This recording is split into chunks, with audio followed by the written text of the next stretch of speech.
學分輕重咧，就係、我哋所謂擺位，就係、擺好你嘅三觀。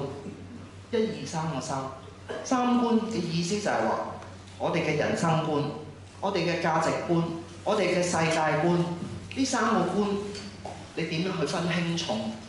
呢度就係要需要你嘅智慧嚟到去權衡。人嘅三觀聽落去好似好易明，但認真去諗下嘅時候，又好似好空泛。其實呢3觀就係我哋日常生活裏邊嘅待人接物同埋處世態度，甚至我哋有冇善待家人，都係喺我哋嘅三觀裏邊，亦都係屬於學佛嘅一種。總括而言，我哋學佛亦都係同步地學緊我哋嘅三觀，我哋嘅人生觀、價值觀、世界觀呢3觀。如果你嘅三觀係歪曲嘅話，係唔正確嘅話，咁你再嚟嘅佛緣都好有限。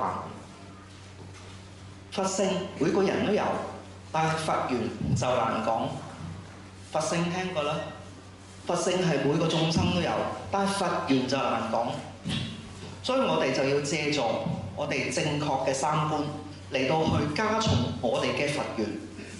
其次，我哋亦都要把好我哋嘅6根，所謂眼耳鼻舌身意呢6條根，我哋俗稱叫做把關。你把關呢6條根做得好嘅話，咁你做人處世、待人接物上高，你就會善用緣起。得唔得？一陣間會講咩叫善用緣起。每一種緣裏邊都係包含住因果、事理、道理、智慧同埋表法。如果你能夠善用每一份緣起去觀照，你就會有覺察。就好似好睇你啦，好睇你會唔會把握當下，活學活用。呢種叫實踐佛法。學佛呢2個字只係統稱，只係一個形容詞。你亦都可以話係一個宗教上嘅擺位，但係你亦都可以話係一種哲學領域嘅探索。當我哋面對逆境逆緣嘅時候，亦都係一種學法。呢一種學法，我哋稱之為逆增上緣。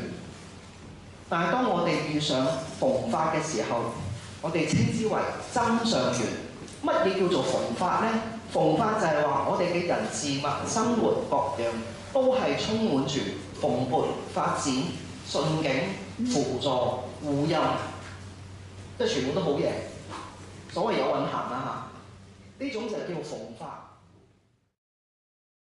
廣濟眾厄難，開彼智慧眼，滅此分盲暗，閉塞諸惡道，通達善趣門，光造成滿足，威耀朗十方，日月七重輝，天光隱不現，為眾開法藏，廣施功德寶，常於大眾中，説法師子敲，供養一切佛，具足眾德本，願慧色成滿，得為三界紅，如佛無外智，通達微不照，願我功慧力，等此最勝尊，資願若